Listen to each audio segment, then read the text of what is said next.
We all carry things. Sometimes it is a heavy bag of shopping. Sometimes it is the weight of a long day at work. But often the heaviest things we carry are the ones no one can see. The worry that sits in your stomach like a stone. The sadness that feels like a gray, rainy sky inside your head. The anxiety that buzzes under your skin, a constant humming alarm. These are the invisible weights of our mental health. They are as real as any physical burden, yet we often pretend they are not there. We walk around smiling saying I'm fine, while inside we are struggling just to stay upright. Imagine a person at a party. They are laughing. They are telling jokes. They look like the happiest person in the room. But inside a storm is raging. They are counting the minutes until they can go home and be alone. They are fighting back thoughts that tell them they are not good enough, that no one really likes them. Or think of the student who gets top marks in every exam. Everyone sees their success. No one sees the sleepless nights, the panic before each test, the crushing fear of failure that drives them. This is the reality for so many of us. Our struggles are hidden behind a carefully constructed wall. These hidden battles are exhausting. They take up so much of our energy. It is like running a marathon that never ends, a marathon that no one else even knows you are running. You are constantly performing, constantly managing the gap between how you feel and how you are supposed to look. You might feel isolated, as if you are the only one in the world who feels this way.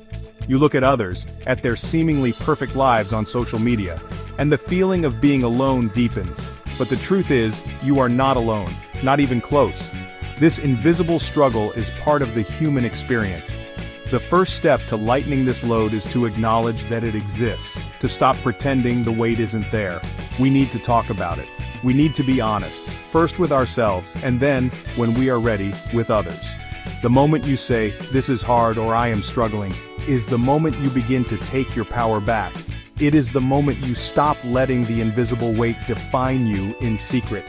It is the moment you start to find a way to set it down, even if just for a little while. This is not weakness, this is the beginning of incredible strength. There is a strange idea in our world.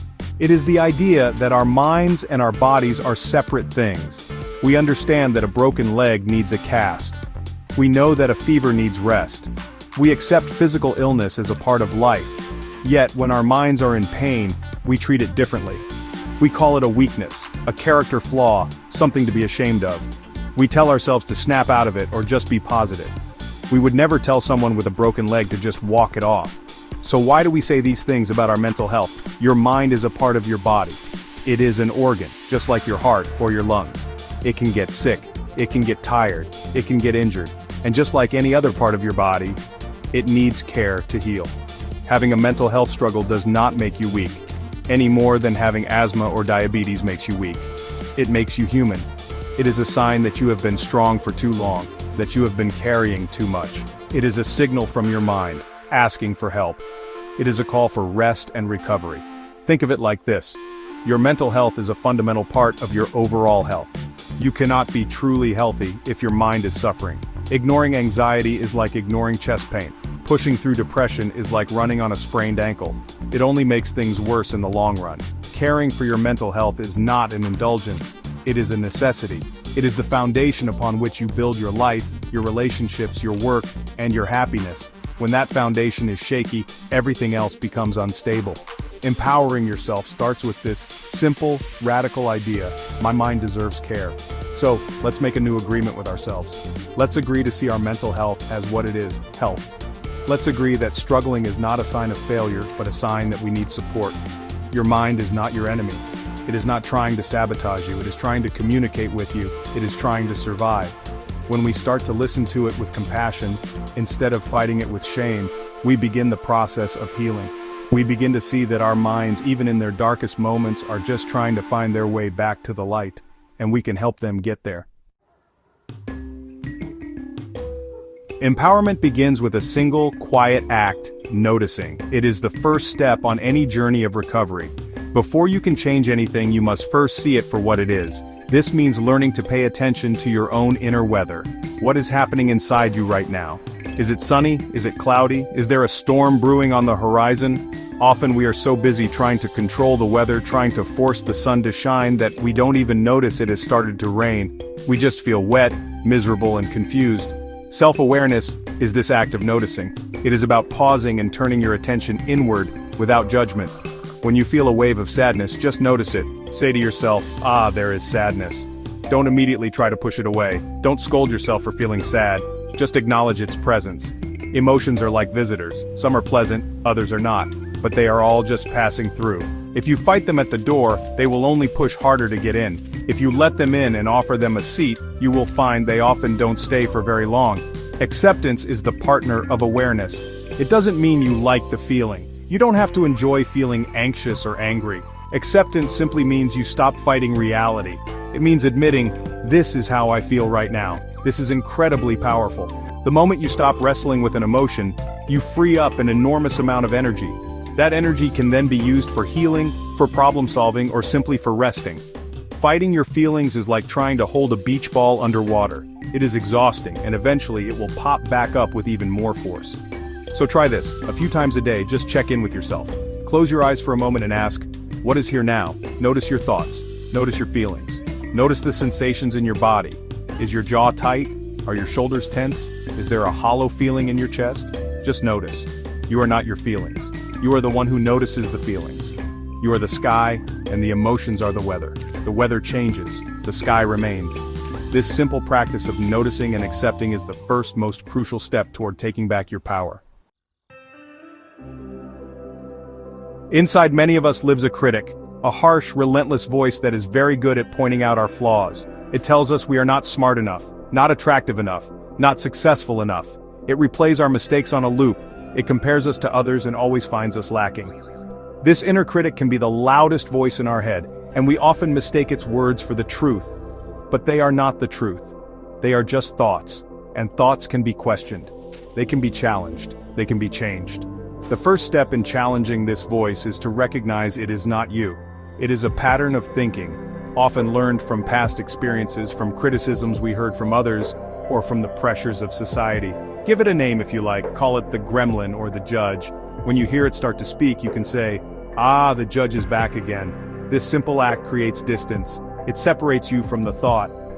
You are not the critic. You are the one who hears the critic.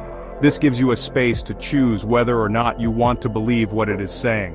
Once you have noticed the critic, you can start to question its logic. When it says, you messed that up completely, you're a failure, ask for evidence. Was it really a complete failure? Did anything go right? What did you learn from it? The critic deals in black and white thinking, in absolutes and exaggerations. Your job is to bring in the shades of gray, the nuance, the reality. You can counter the negative thought with a more balanced, compassionate one. For example, I made a mistake, but everyone makes mistakes. I learned something, and I will try to do better next time. This is not about lying to yourself, it is about being more accurate and fair. This process is like building a muscle. At first it will feel difficult and unnatural. The critic's voice will be strong, and your compassionate voice will be quiet. But with practice, it gets easier. The more you challenge the negative thoughts, the less power they have over you. You are essentially rewiring your brain to be kinder to yourself. Self-compassion is not about letting yourself off the hook. It is about treating yourself with the same kindness and understanding you would offer to a good friend who was struggling. You deserve that same kindness. You are worthy of it. So, self-care is a term that gets thrown around a lot, right? Sometimes it's made to sound like an expensive luxury, a spa day, or maybe a fancy holiday. But honestly, true. Empowering self-care is much simpler and, way more fundamental than that. It's not really about indulgence, it's about maintenance. It's the series of small practical things you do every day to keep your mind and body running. It's the boring, unglamorous, essential work of looking after yourself. And honestly, it's the practical magic that keeps you grounded when the world feels like it's spinning out of control. It starts with the very basics of being a human animal. Your breath, for instance. When you're feeling anxious or overwhelmed, your breathing often becomes shallow and fast. Taking just a few slow, deep breaths can send a powerful signal to your nervous system that it's safe to calm down. Breathe in for 4 counts, hold for 4, and then breathe out for 6. Do this a few times. It's a simple, free tool you can use anywhere, anytime. Another powerful tool is writing. Journaling is like having a conversation with yourself. It helps you untangle thoughts, understand feelings, and see patterns you might not have noticed before. And then there's the body. Your mind and body aren't separate. What you do with your body has a huge impact on your mind. Physical activity, even just a simple walk, releases endorphins, which are natural mood lifters. It helps to burn off the nervous energy of anxiety. You don't have to run a marathon. Just move your body in a way that feels good to you. What you eat also matters. Good nutrition provides your brain with the fuel it needs to function well. And crucially, there's rest. Sleep isn't a luxury, it's when your brain repairs itself and processes the day. Protecting your sleep is actually one of the most important acts of self-care you can perform. These aren't quick fixes. They won't make all your problems disappear overnight, but they are the foundations of mental well-being. Think of them as charging your battery. When your battery is full, you're better equipped to handle the challenges life throws at you. When it's empty, even small problems can feel overwhelming. So, build these small, practical acts into your daily routine. Take a walk, drink a glass of water, go to bed a little earlier, write down 3 things that are on your mind. These aren't selfish acts. They're the necessary vital work of staying well. We are not designed to go through life alone. Humans are social creatures, and honestly, we need connection in the same way we need food and water. Yet, when we are struggling with our mental health, our first instinct is often to withdraw. Depression tells us we are a burden. Anxiety tells us that social situations are dangerous. We build walls around ourselves, believing we are protecting ourselves or others. But isolation is like pouring fuel on the fire of mental illness. It makes the world smaller and the problems bigger. Connection is the antidote. It is the lifeline that can pull us out of the darkness. Reaching out for help is one of the bravest, strongest things a person can do. It is an act of defiance against the voices that tell you to stay silent and suffer alone. Talking to someone, a friend, a family member, a partner, can be transformative. When you speak your worries out loud, they often lose some of their power. You realize they are not as big and scary as they seemed when they were trapped inside your head. And when someone listens with kindness and without judgment, you feel seen, you feel validated. You remember that you are not the only person in the world who has ever felt this way. Sometimes the people closest to us may not know how to help, even if they want to. That is okay. That is when seeking professional help is a wise and powerful choice. Talking to a therapist, a counselor, or a doctor is not a sign of failure. It is a sign that you are taking your well-being seriously. A therapist is a trained professional who can give you tools and strategies to navigate your feelings. They can provide a safe, confidential space for you to explore your thoughts without fear of judgment. It is like hiring a personal trainer for your mind. They can guide you, support you, and help you build strength and resilience. Connection is not just about getting help, it is also about giving it. Being there for someone else, listening to their struggles, and offering your support can be incredibly healing. It reminds us of our shared humanity. It gives us a sense of purpose. It shifts the focus away from our own problems for a while. Whether it is through deep conversation with a friend, volunteering in your community, or simply sharing a smile with a stranger, connection reminds us that we are all in this together. It is the web that holds us up. Don't be afraid to lean on it, and don't be afraid to be a part of it for someone else. Your energy is not infinite. Your time is not limitless. Your emotional capacity has a boundary. To protect your mental well-being, you must learn to protect these resources. This is what it means to set healthy boundaries. A boundary is not a wall you build to shut people out. It is a line you draw in the sand to protect your own peace. It is a loving message to yourself and to others about what you need to stay healthy and well. It is you saying, "My well-being matters, and this is what I need to do to protect it." Setting boundaries can be uncomfortable, especially if you are used to being a people pleaser. You might worry about disappointing others or seeming selfish, but not setting boundaries is far more damaging in the long run. It leads to resentment, burnout, and exhaustion. It teaches others that your needs do not matter. Saying no to something you don't have the capacity for is not a rejection of the other person. It is an act of honoring your own limits. A healthy no to someone else is a powerful yes to your own mental health. Boundaries can be big or small. It might be saying, "I can't talk on the phone after 9 p.m. because that's my time to wind down." It could be limiting your time on social media to avoid the comparison trap. It might mean telling a friend, "I care about you, but I don't have the emotional energy to discuss this topic right now." It could be protecting your weekend for rest, even when there are demands on your time. You don't always have to explain or justify your boundary. No can be a complete sentence.